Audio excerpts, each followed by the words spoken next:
morning, student. Welcome to your own channel in Education Research Center. I am your tutor मधु. जैसा कि आप सभी जानते हैं, हमने पिछले एपिसोड में पढ़ा था स्ट्रक्चर ऑफ सेंटेंस. क्यों पढ़ा था हमने? टेंस में क्या नीड होती है स्ट्रक्चर ऑफ सेंटेंस की. अब उसी क्रम को आगे बढ़ाते हुए टेंस में जब मैं आपको बोली थी कि हमें अलग अलग, अब इस वाले वीडियो में हम ये पढ़ेंगे कि अलग अलग टेंस में अलग अलग जो वर्ब्स होती है उससे कैसे यूज़ किए जाते हैं, किस हेल्पिंग वर्ब के साथ किस वर्ब को यूज़ करते हैं. तो प्रत्येक टेंस यानी 12 टाइप्स ऑफ टेंस जो है आपके, उसमें किस हेल्पिंग वर्ब के साथ में किस वर्ब का यूज़ होता है, उसका मीनिंग कैसे चेंज होता है. ये टेंस में हम टेंस किसी सेंटेंस को बनाने के लिए जो टेंस का यूज़ होता है वो इसीलिए होता है so that we can express our meaning correctly, जिससे कि हमारा जो मीनिंग है टेंस का, जो सेंटेंस का, वो हम करेक्टली आपको समझा सकते.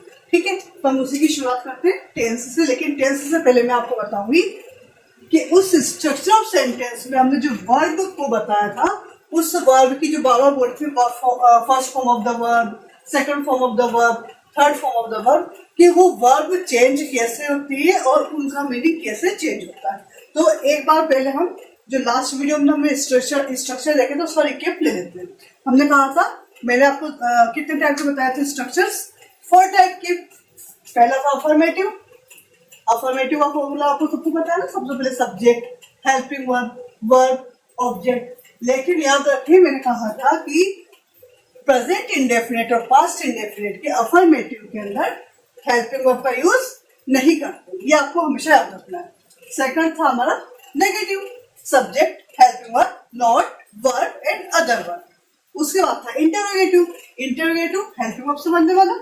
Helping verb, subject, verb, other word and put the question mark after the sentence. The next is WH word से बनने वाला. WH word helping verb, subject, verb, other word and question mark. और helping verb से बनने वाले question कौन से होते हैं? जो क्या से स्टार्ट होते हैं. WH word के बीच में क्वेश्चन पूछा जाता है और एक्सप्लेनेशन हमें करना पड़ता है आंसर में. ये आपको क्लियर हो गया. अब इसको आगे बढ़ते हैं और हम बताते हैं वर्ब्स. किस बारे में बात करते हैं? वर्ब्स के बारे में. वर्ब्स मैं आपको यहाँ पर वर्ब्स फर्स्ट 5 टाइप बताती हूँ. First form of the verb, second form of the verb, third form of the verb, fourth form and fifth form of the verb. ठीक है, ये पांचों टाइप की ही वर्ब आपके सारे सेंटेंसेस में सारे टेंस के अकॉर्डिंग यूज होगी. उनकी हेल्पिंग वर्ब चेंज होगी और किस हेल्पिंग वर्ब के साथ हम किस वर्ब को यूज करेंगे और उसका मीनिंग कब कैसे चेंज हो जाएगा. और उससे चुटकियों में टेंस को एक ही पार्ट में सारा टेंस 12 टाइप ऑफ टेंस आप समझ जाएंगे. पहला, मान लो मैं गो से लेकर जाती हूँ. गो मीन्स, आप बोलोगे गो मीन्स जाना. नहीं बच्चों, गो का मतलब जाना कभी नहीं होता. अगर मैं इसका आगे टू को लगाती हूँ तब इसका मीन्स होता है जाना. क्या मतलब होता है? जाना. अगर आपको इसको वर्ब में लेना है और आप लिखते हैं गो, इसका मतलब होता है ये अफर्मेटिव में यूज करते हैं. मैंने आपको बताया था वर्ब की फर्स्ट फॉर्म अफर्मेटिव में प्लूरल के साथ होती है और इसका मतलब होता है जाता, जाते हैं. ठीक है. Second form of the verb went. ये सिर्फ और सिर्फ पास्ट इंडेफिनेट की अफर्मेटिव में यूज होती है. पास्ट इंडेफिनेट की अफर्मेटिव में यूज होती है. वेंट, इसका मतलब है गया, जाता है, गया. Third form of the verb gone. Third form always come with the has, have, had. That means perfect में चला जाता है, यानी कि जा चुका. अब है, था या गा, अब कहां पर डिपेंड करता है? हमारा प्रेजेंट, पास्ट और फ्यूचर पर. तो इसका मतलब है जा चुका. जब इसे हम हैज़ के साथ लगाते हैं तो ये जा चुका है. जब हम इसे हैड के साथ लगाते हैं तो जा चुका था. और जब विल हैव, शैल हैव के साथ लगाते हैं तो जा चुका होगा. देखिए आपको यहीं पर ही क्लियर होता जा रहा है कि प्रेजेंट में क्या हो रहा है, पास्ट में क्या हो रहा है और फ्यूचर में क्या हो रहा है. सी प्रेजेंट और verb, fourth form the verb means verb की फर्स्ट फॉर्म के साथ में ing ऐड कर देते हैं तो ये वर्ब की फोर्थ फॉर्म हो जाती है और इसका मतलब रहता है वर्ब की फर्स्ट फॉर्म गो प्लस में मैंने आईएनजी कर दिया, गोइंग। गोइंग मीन्स जा रहा। अब मैं इसके पीछे आपको हे था गा नहीं लगा रही हूँ, क्यों? क्योंकि वो अकॉर्डिंग टू हेल्पिंग वर्ब होगा। अगर प्रेजेंट में है तो is am are going, past में है तो वाज वर गोइंग, और फ्यूचर में तो will be going, shall be going. According to tense हम उसको वहां पर यूज करेंगे, हमें क्या सेंस देना है उस मीनिंग का, तब हम उस वर्ब का तब हम उसको यूज करेंगे उस हेल्पिंग वर्ब के साथ में। ठीक है, जा रहा लिखा है ना, जा रहा है तो इस्तेमाल कर देंगे, जा रहा था तो वाज वर, और जा रहा होगा तो विल बी शैल बी। और वर्ब की fourth form of the verb सभी में हो रही थी, मैंने आपको लास्ट वाली बताया था आपको। Fifth form of the verb goes. कहां पर आता है गोज? यानी इसका मतलब है वर्ब की फर्स्ट फॉर्म के साथ में एस या ई एस, इससे हम fifth form of the verb आप ही के लिए आपको सुविधा है इसलिए बना दिया ऐसे कि सिंगुलर। सिंगुलर कौन सा वाला? प्रेजेंट इंडेफिनेट के अफर्मेटिव का। प्रेजेंट इंडेफिनेट के अफर्मेटिव में हम वर्ब की फर्स्ट फॉर्म के साथ में तो एस लगाते हैं या फिर एस लगाते हैं, और सिंगुलर में होता है तो सिंगुलर या तो जाता है या जाती है, या तो जाता है या जाती है। इसका तो यही मीन होता है जाता है जाती है, क्योंकि प्रेजेंट इंडेफिनिट के अंदर आता है। अदरवाइज किसी में भी वर्ब की फर्स्ट फॉर्म के साथ में एस नहीं लगता है। और दूसरी चीज आप ये ध्यान रखेंगे, जब भी वर्ब की फर्स्ट फॉर्म दे रखी है तो इसका मतलब है प्रेजेंट इंडेफिनिट की बात करूं, इसका मतलब है कि इसमें हेल्पिंग वर्ब डू ऐड होती है, और वर्ब की फर्स्ट फॉर्म के साथ में जब एस या ईएस लगा होता है तो इसमें डज हेल्पिंग वर्ब आपकी हाइड होती है। इतना आप सबको क्लियर हुआ? अब देखो इस वर्ड को आप एक बार अच्छे से देख लीजिए, आपका सारा कंफ्यूजन दूर हो जाएगा। आप एक वर्ब के थ्रू भी हेल्पिंग वर्ब यूज कर सकते हैं, और सेंटेंस का स्ट्रक्चर मैं आपको बता ही चुकी हूँ, आप उसको ट्रांसलेट इजिली कर सकते हैं। यहाँ पर वर्ब की फर्स्ट फॉर्म में क्या मीनिंग निकलता है, सेकंड फॉर्म में क्या मीनिंग निकलता है, थर्ड फॉर्म में क्या मीनिंग निकलता है, फोर्थ फॉर्म में क्या है, और फिफ्थ फॉर्म में क्या है। जैसा कि मैंने स्टार्टिंग में आपको बताया ना कि हम टेंस का यूज क्यों करते हैं, ताकि हम हमारे वर्ड्स को करेक्टली एक्सप्रेस कर सके। तो इसे एक्सप्रेस करने के लिए हम टेंस का यूज करते हैं। अभी आपको टेंस क्लियर है, वर्ब क्लियर है, अब हम इस टेंस को आगे बढ़ते हैं। हाँ, चलिए हम सबसे पहले लेते हैं इंडेफिनिट टेंस। अब मैंने कहा 12 टाइप ऑफ टेंस। कितने टेंस बारे में पढ़ेंगे? 12 टाइप ऑफ टेंस। लेकिन अगर आपको इंडेफिनिट एक क्लियर है तो ऑटोमेटिकली दो क्लियर हो जाएंगे। क्यों? क्योंकि हमें पता है कि वहां पर क्या यूज करना है। बस ये कि मैं आपको कुछ कीवर्ड्स बता दूंगी ताकि आपको जब डायरेक्ट गैप फिलिंग आती है आपके एग्जाम में तो आप वहां पर भी इसका यूज कर सकते हो। और मैं आपको ट्रांसलेशन क्यों सिखा रही हूँ? क्योंकि हम सेंटेंस को ट्रांसलेट करना भी हमें आना चाहिए। इस वजह से मैं आपको यहाँ पर हिंदी से इंग्लिश को ट्रांसलेशन हैंड टू हैंड बता रही हूँ। दूसरा ये कि अगर डू इज डायरेक्ट में आपका ऐसा भी आता है, affirmative change into affirmative to negative, change into negative, change into interrogative. किसी भी टाइप से क्वेश्चन आ जाए तो आपको वहां पर प्रॉब्लम क्रिएट ना हो, इसलिए एक चीज आपके सामने क्लियर कर दी गई है। अभी भी आपको कोई प्रॉब्लम है, कोई कंफ्यूज है तो आप मुझसे कमेंट सेक्शन में जाकर पूछ सकते हैं। नेक्स्ट हम पढ़ते हैं, फर्स्ट हम पढ़ते हैं इंडेफिनिट टेंस। इंडेफिनिट टेंस कौन सा वाला? Present indefinite. प्रेजेंट इंडेफिनिट पहले हम इसको पढ़ते हैं। प्रेजेंट इंडेफिनिट के अंदर जो इसकी आइडेंटिटी होती है, आइडेंटिटी क्या होती है? In the end of the sentence, in the end of the sentence यानी कि वाक्य के अंत में, इन the end of the sentence, वाक्य के अंत में, अंत यानी कि जहां पर वाक्य खत्म होता है। मैंने आपको लास्ट वीडियो में बताया था कि जब भी आपको टेंस की पहचान करनी है, कि ये सेंटेंस से पहचान करनी है कि ये सेंटेंस किस टेंस में बनेगा, तो आपको इन the end of the sentence जाना होगा।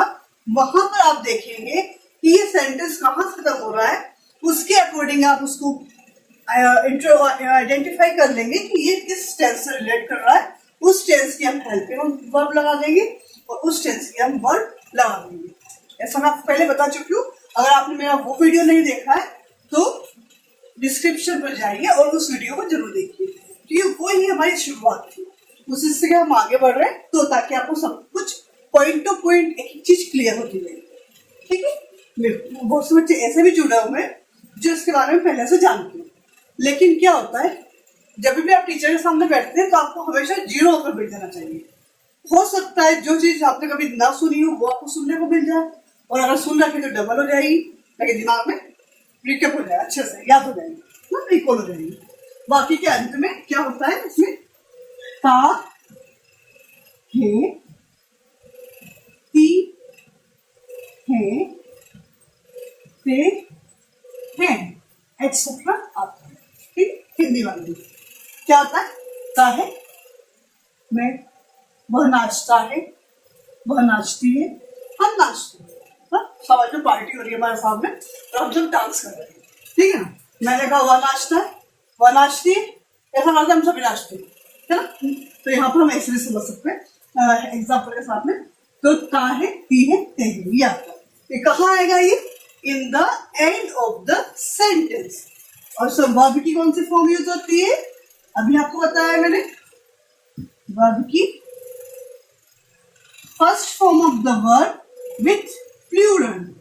प्लूरल लास्ट वीडियो में आपको बताया था, more than one is plural. I, you, we, they. with that we use first form of the verb when we call it plural. The second is या plural के साथ verb की first form, और verb की first form के साथ में S या E S with singular. Singular यानी कि only one single man, it's singular. He, she, it, it is singular. या सिंगल नाउन में कुछ भी हो सकता है। नाउन तो आप जानते हैं, किसका भी नेम, कुछ भी नेम, वो सिंगल।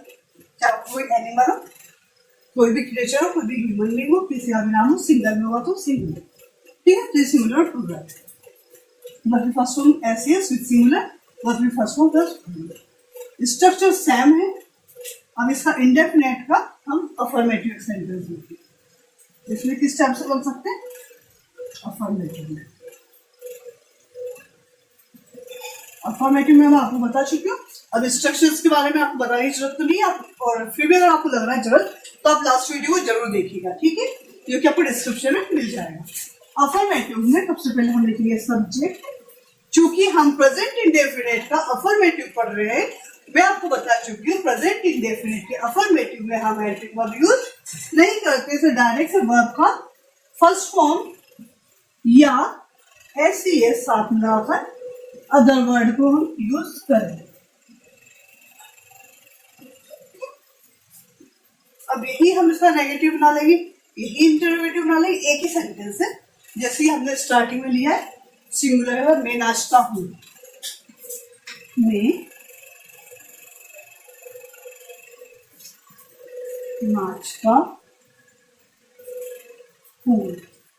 बहुत सिंपल है। यहाँ मैं नाचने वाला हूँ, तो मैं सब्जेक्ट और वर्ब कैसे आप निकालते हैं सेंटेंस में से, वो आपको पहले बता चुके हैं। हम यहाँ पर नाचने वाला हूँ तो मैं, क्योंकि देखने सी है जो है सब्जेक्ट। किसी भी सेंटेंस को आपको बनाना है तो पहले उसको तोड़ना सीख जाओ। तोड़ना सीख गए तो आपको अरेंज करना अपने साथ आ जाएगा। ऐसा नहीं होता है हिंदी की तरह कि पहले जो बोल रहे हैं मैं नाचता हूँ, मैं घर पर नाचता हूँ, ऐसा नहीं होता कि घर को बीच में हमने ऐड कर दिया। इंग्लिश में आपको तोड़ना पड़ेगा, तोड़ पर जोड़ माला बन जाएगी अच्छे से। ठीक है, हमें इंग्लिश में सेंटेंस बनाना है तो हमें सेंटेंस को तोड़ना आना चाहिए। जैसा कि हिंदी में होता मैं घर पर नाचता हूँ, सॉरी स्टेज पर, मैं स्टेज पर नाचता हूँ। अगर ये लिखा है तो हिंदी में हमने क्या किया, मैं फिर स्टेज पर नाचता हूँ। लेकिन इंग्लिश में इसका अपोजिट होता है कि आपको इसके टुकड़े करना आना चाहिए। सबसे पहले सब्जेक्ट, फिर वर्ब, सब्जेक्ट, फिर वर्ब, फिर अदर वर्ब। यानी कि देख लीजिए है ना, यहाँ पे टुकड़े करोगे तभी आप सब्जेक्ट पहले वर्ब लेकर आएंगे यहाँ पर, फिर अदर वर्ब को पीछे लेकर जाएंगे। जैसे ये सब्जेक्ट है और ये वर्ब। आई, चूंकि आई के साथ में वर्ब की फर्स्ट फॉर्म आती है, प्लूरल मानते हैं। I dance, I dance on the stage. Clear? Subject, verb की फर्स्ट फॉर्म, अदर वर्ड। ये जो भी बच जाता है आपका वर्ब के बाद में सारा अदर वर्ड होता है। आपका ये अफर्मेटिव पूरा हुआ। अब इसको में नेगेटिव फॉर्मूला बताया, yes change into negative. Affirmative से आप इसको में कर दूंगी, नेगेटिव में चेंज करूँ, चेंज इनटू नेगेटिव। तो दोनों के लिए एक ही फॉर्मूला यूज होता है। क्या यूज होता है किसके लिए? दोनों के लिए। या तो मैं इसको कह दूंगी डायरेक्ट आप नेगेटिव में चेंज करो, जो कि स्ट्रक्चर में आपको बता चुकी हूँ। Subject, helping verb, note, verb और अदर वर्ब, ये आपका नेगेटिव होता है। यानी मैं नाचता हूँ तो मैं नहीं नाचता हूँ। तो सबसे पहले हम इसमें लिखते हैं subject, helping verb, note, verb, other verb. Subject हम निकाल चुके हैं। कौन है सब्जेक्ट? मैं सेम एग्जांपल को मैं रिपीट कर रही हूँ। हेल्पिंग वर्ब, जब भी वर्ब की फर्स्ट फॉर्म है दैट मीन्स वहां पर हेल्पिंग वर्ब कौन से आए हैं? डू। ऐसा मैंने बताया थोड़ी देर पहले आपको, जहां पर वर्ब की फर्स्ट फॉर्म है वहां पर हेल्पिंग वर्ब डू फाइल होती है। आई डू नॉट डांस, मैं नाचता नहीं हूँ, मैं नहीं नाचता हूँ। I do not dance. जैसे कि इसको ऐसे भी रख सकते हो, कभी कभी कंफ्यूजन क्रिएट हो जाए कि आई के साथ में एस लगना है, तो आई लाइक यू बोलते हैं आप, कभी कभी ऐसा बोलते हैं आई लाइक यू, कभी नहीं बोलते।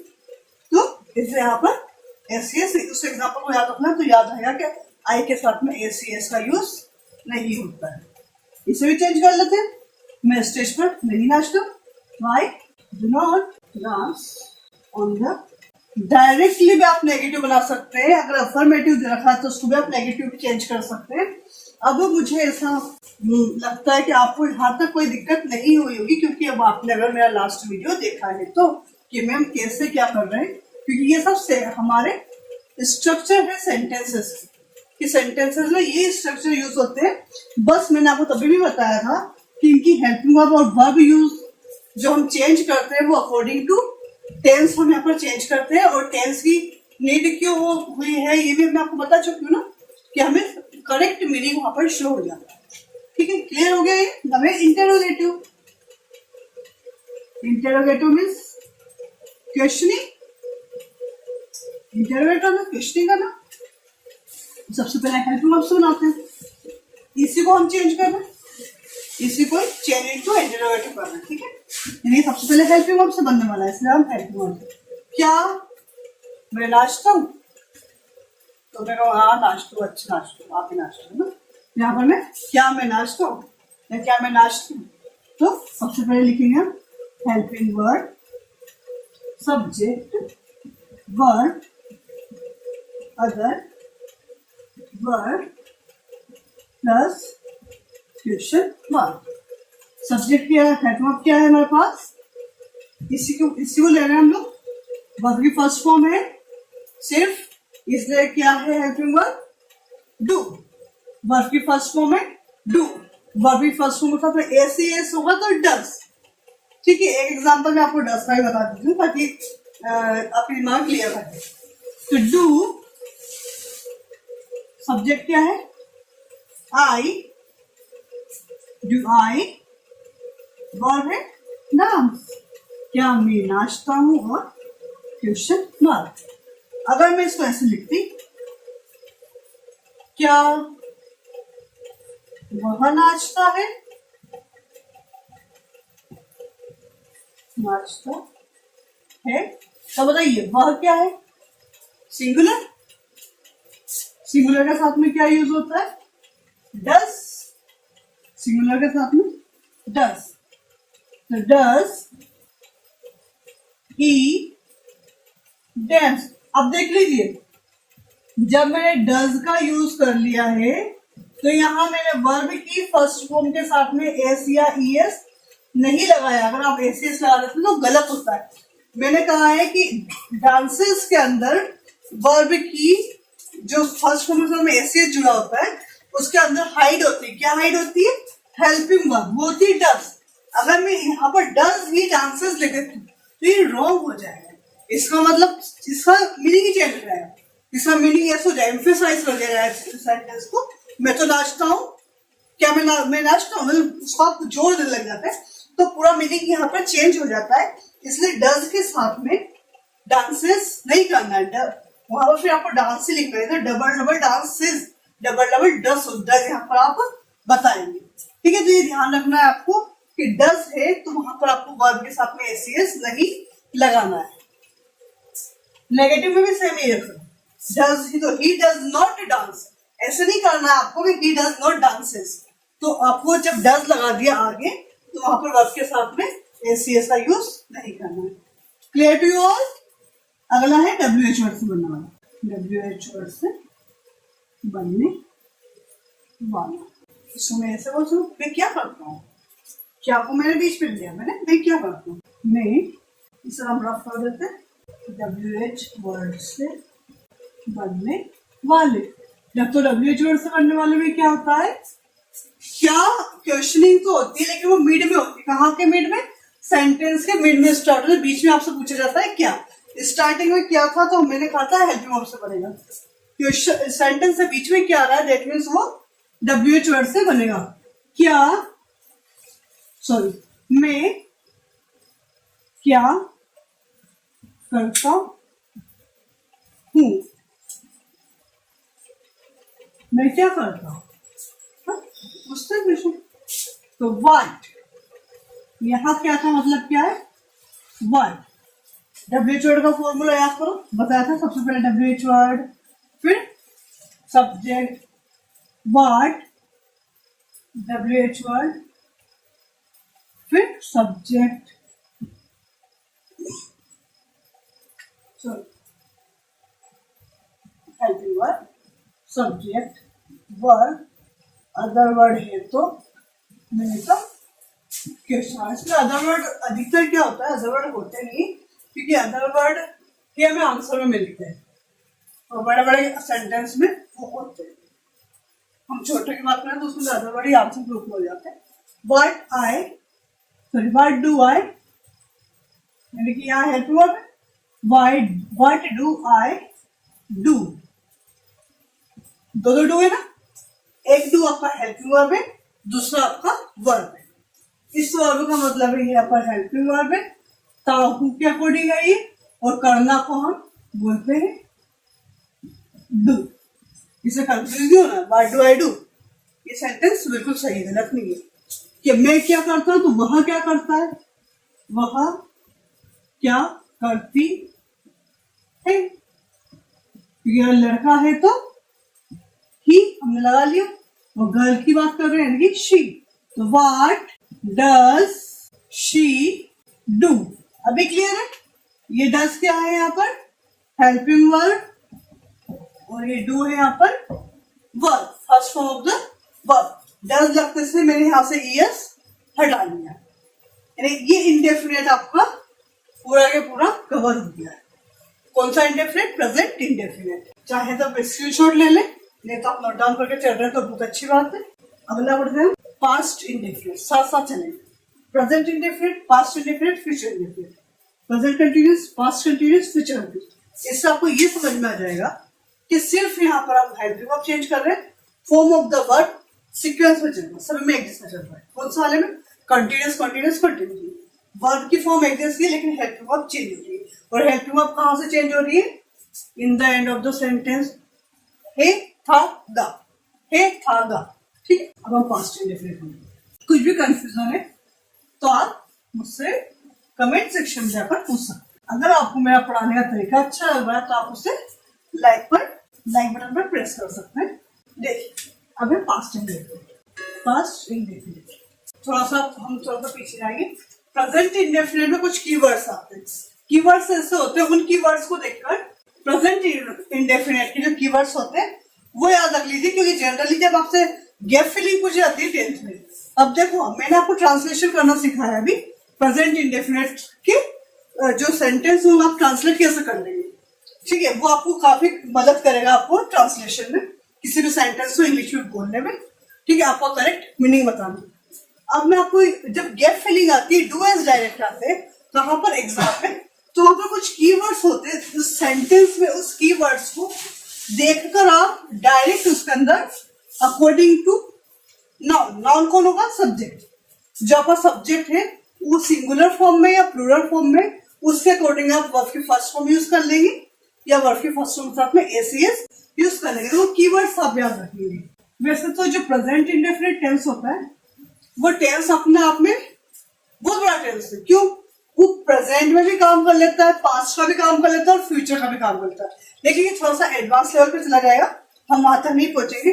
आप सिर्फ अभी जो कीवर्ड्स है जो आपकी एग्जाम ओरिएंटेड है आप उसको याद रख लेंगे, तो उन कीवर्ड्स को देखकर आप ये समझ जाएंगे कि इस टेंस में हम, इस सेंटेंस में हम कौन सा टेंस यूज करें या कौन से form of the verb use करें, ठीक है। तो आप कीवर्ड्स को मेरे साथ लिख लें। सबसे पहले जो साइंटिफिक फैक्ट होता है, प्रेजेंट इंडेफिनिट की बात कर रही हूँ, प्रेजेंट, सबसे पहले आप देखें जो साइंटिफिक फैक्ट्स होते हैं। साइंटिफिक फैक्ट्स का मतलब जिस पर वैज्ञानिक थीसिस कर रहे हैं, स्टडी कर रहे हैं और वो कह दिया कि ये ऐसा ही होता है। जैसे कि हमें पता है सूरज हमेशा पूर्व में उगता है, पश्चिम में अस्त होता है, ये एक साइंटिफिक फैक्ट है, इसे कोई चेंज नहीं कर सकता, ये नेचुरल भी, यूनिवर्सल भी। तो ऐसे फैक्ट जो साइंटिफिक है, जहां पर कह दिया गया, साइंस ने अपने मोहर लगा दिए, ये ऐसा ही होगा, पृथ्वी वेस्ट टू ईस्ट ही रिवॉल्व होती है, तो ऐसी कंडीशन में आपको पता होना चाहिए कि साइंटिफिक फैक्ट है, तो यहाँ पर हमेशा प्रेजेंट इंडेफिनिट टेंस यूज होगा। कौन सा टेंस यूज होगा? Present indefinite. प्रेजेंट इंडेफिनिट का मतलब क्या है? वर्ब की फर्स्ट फॉर्म या फर्स्ट फॉर्म के साथ में एस ई एस। देखिए बार बार रिपीट इसलिए करती हूँ ताकि आप इसे भूलें ना, आपके दिमाग में सेट हो जाए। आप ऐसे पढ़ा करो जैसे कि आपने सबने पिक्चर चढ़ ली, कि हम जब मूवी देखते कभी नहीं भूलते ना, तो ऐसे जब बोर्ड होता तो ये समझा करो कि मूवी यहाँ पर प्ले हो रही है और हमें उसको याद रखना है। तो साइंटिफिक फैक्ट मतलब कि प्रेजेंट इंडेफिनिट, साइंटिफिक फैक्ट मतलब प्रेजेंट इंडेफिनिट, और प्रेजेंट इंडेफिनिट मतलब वर्ब की फर्स्ट फॉर्म या फर्स्ट फॉर्म के साथ में एस ई एस। दूसरा है साइंटिफिक फैक्ट के बाद में universal truth. Universal truth, same universal truth कि पृथ्वी सूर्य के चारों ओर चक्कर लगाती है, ये ट्रूथ है। दिन में सूर्य दिखता है, रात में चंद्रमा दिखता है, ये ट्रूथ है, कोई इसको चेंज नहीं कर सकता, ये यूनिवर्सल ट्रूथ है। और दूसरा तीसरा होता है, तो इसमें भी कौन सा टेंस? Present indefinite tense. फिर आएगा आपका प्रोवर्ब। प्रोवर्ब, प्रोवर्ब क्या होते हैं? मुहावरे। ये मुहावरे थे, two and two makes four, है ना, यूनियन इज स्ट्रेंथ। जो इस टाइप की जो प्रोवर्ब होते हैं, जो मुहावरे होते हैं, उनके साथ में भी प्रेजेंट इंडेफिनिट का यूज करते हैं। अगला है आपकी हैबिचुअल फॉर्म। हैबिचुअल फॉर्म, अब हैबिचुअल फॉर्म का मतलब जो आपकी आदत हो रही है। आप सवेरे 6 बजे, आपको 8 बजे स्कूल जाना है, आप 6 बजे उठोगे, ये आपकी हैबिट में। 6 बजे उठ आप ब्रश करेंगे, ये आपकी हैबिट है। डेली रूटीन आपकी हैबिट बन जाती है। अब 5 बजे खेलना तो आप खेलने जाओगे, आप कोचिंग पढ़ने आप कोचिंग पढ़ेंगे। आजकल आप मेरी कोचिंग ले रहे हो, ऑनलाइन आ रहे हो, ये भी आपकी हैबिट बन जानी चाहिए। तो ये आपकी हैबिचुअल फॉर्म हो जाएगी। उसके आगे भी आप प्रेजेंट इंडेफिनिट का यूज करेंगे। तो हाँ, आदतें अच्छी होती है, बुरी आदत कभी नहीं डालना, ठीक है। अगला है scientific effect, universal truth, proverb और हैबिचुअल फॉर्म जो होती है, उसके आगे हम इसका यूज करते हैं। अब जैसे कि इसमें कुछ कीवर्ड्स कैसे आते हैं? समटाइम्स, कौन से? Sometimes, always, often, sometimes, always, often, at time, occasionally, at time. शायद ये आपको हो सकता है पहली बार सुनने को मिल रहा हो, occasionally, sometimes, always, occasionally, so often, too often, so often. ये कुछ वर्ड्स ऐसे हैं जो आपको generally, sometimes, always, often, generally, ये वर्ड्स ऐसे हैं, कीवर्ड्स जो आपको अगर सेंटेंस में मिल जाते हैं तो आपको वहां पर लगाना है। क्या लगाना है? Present indefinite tense. Present indefinite tense मतलब वर्ब की फर्स्ट फॉर्म प्लस एस। तो ये कीवर्ड्स आपको इंग्लिश में कैसे यूज करते हैं तो आपको समझ में आ जाए प्रेजेंट इंडेफिनिट का यूज कब किया जाना चाहिए। ठीक है, इतना आप स्क्रीनशॉट ले लीजिए। अगला है पास्ट इंडेफिनिट। पास्ट इंडेफिनिट, देखिए जो पास्ट इंडेफिनिट होता है, पास्ट का मतलब जैसे बता चुकी हूँ, था थी बताया था, और पास्ट का मतलब क्या है? जो बीत चुका है। जो प्रेजेंट है हमने पढ़ लिया है, वो बीत गया, अब वो पास्ट बन गया। ठीक है, अब हम पढ़ रहे हैं पास्ट इंडेफिनिट। ये हमारा प्रेजेंट बन गया। अजीब बात है ना, प्रेजेंट बन गया पास्ट और पास्ट बन रहा है प्रेजेंट। ठीक, पास्ट इंडेफिनिट। पास्ट इंडेफिनिट का मतलब क्या है? देखिए इसमें आइडेंटिटी, आप इसकी आइडेंटिफिकेशन देखेंगे तब तो नहीं लग रहा ना, इजी हो गया ना।